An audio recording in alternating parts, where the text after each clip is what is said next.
जय।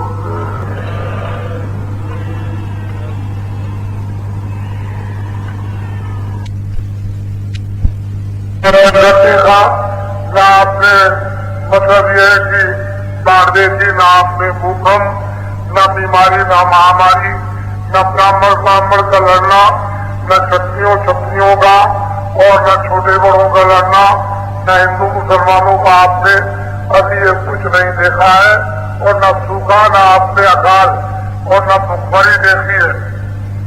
अगर आप भजन नहीं करोगे तो ये सब आगे आने वाली है। कैसे ये तो नहीं कहोगे जब वो तिलकपुर में नहीं बताएंगे। इसलिए आप लोग 40 सालों से जो धर्म पटरी से उतर गए, ये तो धर्म पटरी एक रेल थी जिससे मानव चला जा रहा था। मेरे सामने मेरे होश में 2 पैसे खद्दर का 1 गज कपड़ा मिलता था और वो मैंने बाजार से खरीद करके पहना। 2 पैसे 1 गज खद्दर का कपड़ा। 6 पैसे मजदूरी एक मजदूर को मिलती थी और जितनी मजदूरी उतने ही, यानी 1 तोला शुद्ध चांदी बाजार में बिकती थी। अब आपको ये जानना चाहिए कि उस समय पर हमारी माताएं बहुत कुछ चांदी की सुधियां, चांदी के कड़े, ये हाथ में पैर में ये सब पहनती थी। बड़े आश्चर्य की बात है कि शुद्ध 1 तोला सोना मेरे होश में 12 रुपए का मिलता रहा। मैंने खुद देखा। अंग्रेजों का राज और उनका इंतजाम और उनकी व्यवस्था और उनका न्याय और उनकी रक्षा हमने बड़ी बहुत अच्छी तरह से होश में देखी। और 30 साल इनको भगाने का जो ढंढोरा पिटा, यदि सत्याग्रह हुआ कि ये लोग चले जाए, हमको आजादी मिल जाए, ये भी हमने। और 41 साल आजादी हिंदुस्तान को मिली। हमने एक बड़ी मीटिंग में बड़ा जोरदार वक्तव्य दिया था कि आप लोग देश का बंटवारा इस गलती से मत कर जाओ अपने अपने भारत में। ऐसा मत करो, नहीं तो लाखों स्त्रियां, लाखों बच्चियां, लाखों मर्द, लाखों जवान ये काट दिए जाएंगे और तुम देखते रह जाओगे। ऐसा मत करो। यानी जो जितना है उसको भारत का प्रधानमंत्री बना दो। ये बीमार है, थोड़े दिनों में ये मतलब खत्म हो जाएगा। फिर आप लोग अपनी अपनी इच्छा से प्रधानमंत्री बन जाना। क्यों कि देश खंडित नहीं होगा और हिंदू मुसलमान की लड़ाई नहीं होगी। लेकिन अच्छी बात, ये लोग एक भी नहीं सुनते, एक भी अच्छी बात को कोई सुनता नहीं।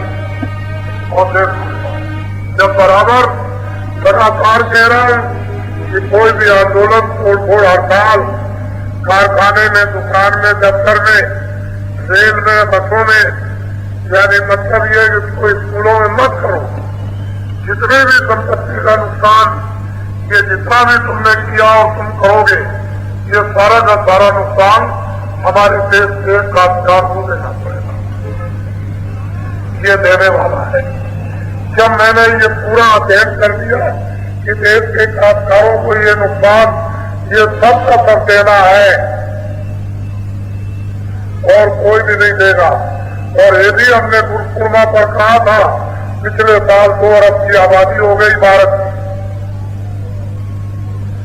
चुनाव जो मतदाता सूची जो घोषित हुई है उसी के मुताबिक यानी 2 अरब की आबादी हो गई, तो 1 अरब 60 करोड़ ये कामगार है, जिनके लिए 7 सालों से मैंने लगातार ढंढोरा पीटा है कि ये सारा नुकसान और महंगाई और जितने भी टैक्स लगे अभी तक हिंदुस्तान में बारी से बारी, ये सब हमारे देश के कामगारों को देना पड़ा।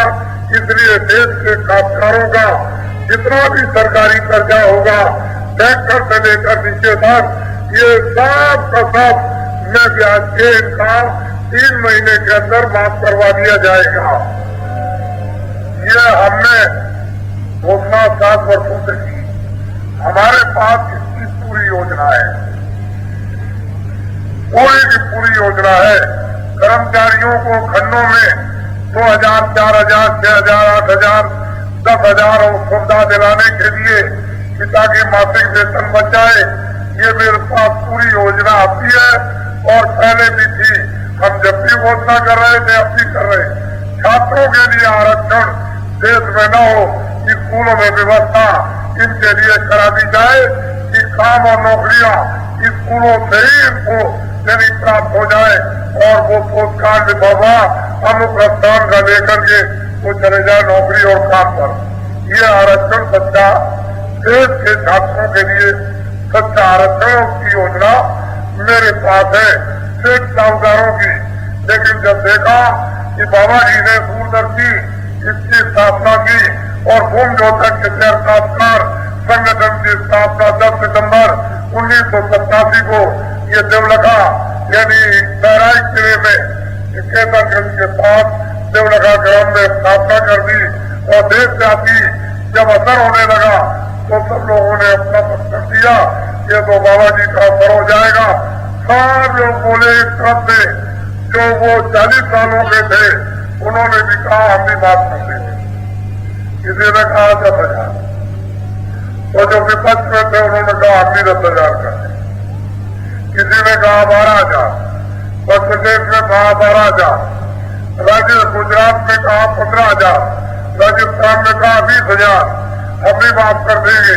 इस तरह की चारों तरफ यानी मतलब ये घोषणा तो असल में योजना तो मेरी है। अगर आपने घोषणा कर दी है तो हम आपकी घोषणा को बाइज्जत अपने सिर माथे देता हूं। जितने भी अच्छे काम कामगारों, सेठ साहूकारों और छात्रों और मतलब ये है कि कर्मचारी अधिकारियों जितने भी अच्छे काम है उतने तो आप फिर से करा।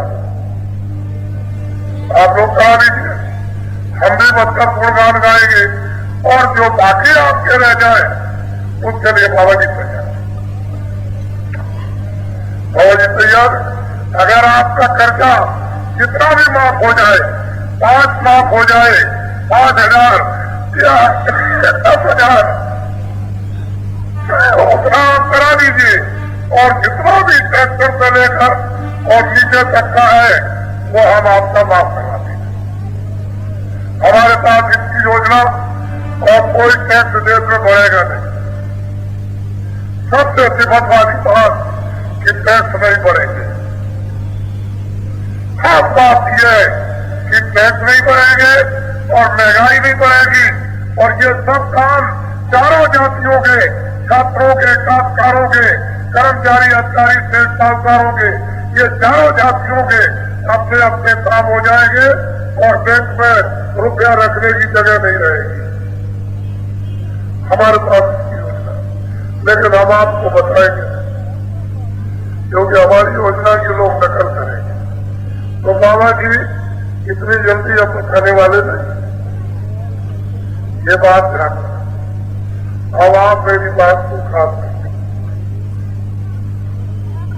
सभी लोग हिंदुस्तान के सब प्रांतों के लोग कहते हैं कि वोट में चोरी हो गई, वोट गलत पड़ गए, जाली पड़ गई, कच्चियां पड़ गई, चरण हो गई, पर्चा लूट गया, डाल दिया गया, ऐसा हो गया। और मतलब यह है कि गांव के लोग कहते हैं कि मुझे बड़ा अफसोस है कि मैंने वोट दिया और मेरा वोट नहीं दिया।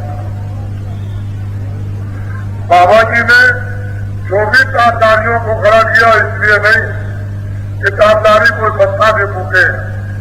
ये सारा हिंदुस्तान रो रहा, चिल्ला रहा था जब आदमियों का तुम्हारे गांव से अपहरण हो जाए स्त्री पुरुष बच्चे का और कोई बाहर लेकर के चला जाए, तुम उसकी बहुत तलाश करते हो, लेकिन कहीं से खोज मिली कि अभी वो जिंदा है अमुक स्थान अमुक पिता की तरफ, वो कैसे छूटेगा? किसी ने कहा कि 1 लाख लगेगा, दूसरा है कि हम जल्दी छुड़वा देंगे 2 लाख। तो ये आदमी का अपराध किया हुआ 1,00,000-2 लाख रुपए देने में यानी वो छूट सकता और आपको फिरौती मिल सकती है, लेकिन हिंदुस्तान के जनमानस की बुद्धि का अगर अपहरण कर दिया हो तो इसको कौन छुड़ाएगा? ये पैसे तो छूटने वाली नहीं है, हीरे जवाहरात से नहीं। हमारे हिंदुस्तान के तमाम बुद्धिजीवियों की बुद्धि का यह अपहरण कर दिया गया और बेचारे जितने भी देश के अनपढ़ खासकार खेती का काम करते हैं, जिनकी बुद्धि का अपहरण कर दिया गया, तो ये बिना योगियों के ये अपहरण से मुक्त नहीं होते। तो योगी लोग इसको सुनाए, हमने इस पर बहुत फोन किया, इनको आदेश दिया था कि तुम जब तक वोट पड़े तब तक बैठे देखते रहो वोट कैसे डाला जाता है, फिर ये यहाँ से जाए वोट वहां पर कैसे खुलता है, कैसे गिनता है, कैसे तय लगती है, आखिरी वोट गिनते तक तुम चुपचाप बैठे रहो, किसी अधिकारी की व्यवस्था में कभी बाधा मत। मैंने कहा इस पर अच्छी तरह से छानबीन और खोज की है। हम कोई MLA-MP अभी बनने के इच्छुक नहीं थे, बनाने के इच्छुक नहीं, हमको तो कुछ बनना ही नहीं है, न राष्ट्रपति न प्रधानमंत्री न मुख्यमंत्री न मैंने, लेकिन खोज तो करनी है, शोध तो करना है, जानकारी तो करनी है, कारण तो ढूंढना है, कार्य तो बाद में होगा। तो बाबा जी को इतने दिन के बाद मिल गया कार्य, शोध कर दिया, और वो शोध किया है जो अभी तक हिंदुस्तान में किसी लोगों ने भी शोध नहीं किया। इसलिए आप हमारी बात सुन बड़े थे, हम मोटी बात आपको समझाते हैं कि आप लोगों ने मतदान केंद्र पर जाकर के उस बूथ पर खड़े होकर के आपने वोट डाला होगा और वहां 4 टेबल लगती है, 4 टेबल, उसको आप लोग अच्छी तरह से समझ लो। पहली टेबल यह है कि पर्ची लेकर के जाओ, बाबू को पर्ची दो, जो हम वोट डालने आए हमारा नाम लिस्ट में से देख लो, निकाल करके जो कुछ भी पूछना पूछो। पहली टेबल। दूसरी टेबल यह है कि वोट निकालेगा, अंगूठा लगाएगा, दस्तखत कराएगा और पट्टी लगाकर फाड़ेगा, उसमें तो टाइम लगेगा। फिर तीसरी टेबल यह है कि वो सीधी, यानी मतलब है कि आपकी उंगली देखेगा और फिर उंगली देख करके कोई चिकनी चाकनी की थोड़ी तो पहुंचेगा और फिर उसको सीधा करके स्याही लगाएगा। ये तीसरी टेबल। और चौथी टेबल यह है कि बक्सा जहाँ रखा हुआ है वो मोड़ के हर तरह से बताएगा और बता करके मोहर देगा और कहेगा वहां जाओ, एकांत में अच्छी तरह से देखो और देख करके जो पसंद आए चिन्ह उस पर मोहर मार के ले आओ। कभी मान लो उसने उल्टा कर दिया तो कुत्ता है, बिल्ली है, घोड़ा है, ये है, वो है, हाथी है, ऊंट है, गधा है, हल है, उसको उल्टा समझ नहीं आ रहा। मुर्गे वाली गई, मुगट वाली गई, वो देख रही है, वो बैठी हुई भाई बात क्या हो गई। तो असली बात आपको तो ये सब बात जानती है। जब चौथी टेबल पर यानी मोहर मार करके लाएगा और वोट को मोड़ करके बक्से में डाल दे, उसके अंदर जबरदस्ती घुसाएगा, वो समय उसका पूरा हो जाएगा। ये 4 टेबलों की प्रक्रिया ये चुनाव को डालने की है। तो बच्चों इस पर समझ लगे, ये सबकी चाल अलग अलग है। कोई मतलब रहेगा, वो कोई बच्चा तो है नहीं कि बराबर बैठ चलता रहेगा और पानी बराबर गिरता रहेगा। ये चरखे का पहिया तो है नहीं कि बराबर हाथ चलाते रहोगे। ये तो स्त्री की चाल अलग है, पुरुष वाले की अलग है, घूंघट वाले की अलग है, बुढ़े की अलग है, अंधे की अलग है और जवान की अलग है और लंगड़े की अलग है। ये तो चाल अलग अलग और अंगूठा लगाने की अलग और दस्तखत करने की अलग अलग है। कोई तो देर में दस्तखत करेगा, उसका आधा मिनट भी लग जाएगा। तो आपको तो ये जानना चाहिए। तो मैंने सब कुछ सर्वे कर लिया, अब मैं आपको ये बताना चाहता हूं कि 1 घंटे में कितने मिनट होते? जोर से बोलो बच्चों, जोर से बोलो। 7 मिनट होते हैं। अच्छा, 3 मिनट 1 वोट 3 मिनट की रफ्तार थी। बक्से में चारों टेबलों से गुजरता हुआ बक्से में पड़ेगा। 3 मिनट में 1 वोट पड़ेगा। तो छात्रों 7 मिनट में कितने पड़ेंगे? जोर से बोलो। 3 वोट इसको रख लो। 3 मिनट की रफ्तार से जब लगातार मुतवातिर कंटिन्यूस वोटिंग होगी, उसमें कोई भी कर्मचारी बेदार नहीं कर सकता, कलम बंद नहीं कर सकता।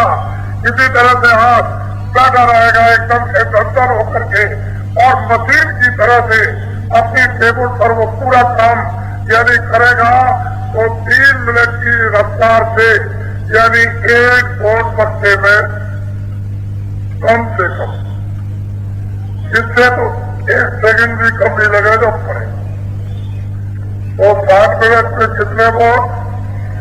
ठीक है। ऊपर में लिखना 20 मोटे अक्षरों में। पहले तो घोषणा होती थी 8 घंटे की कि 8 घंटे वोट पड़ेंगे, लेकिन अब की बार डबल, 1 लोकसभा का 1 विधानसभा का डबल वोट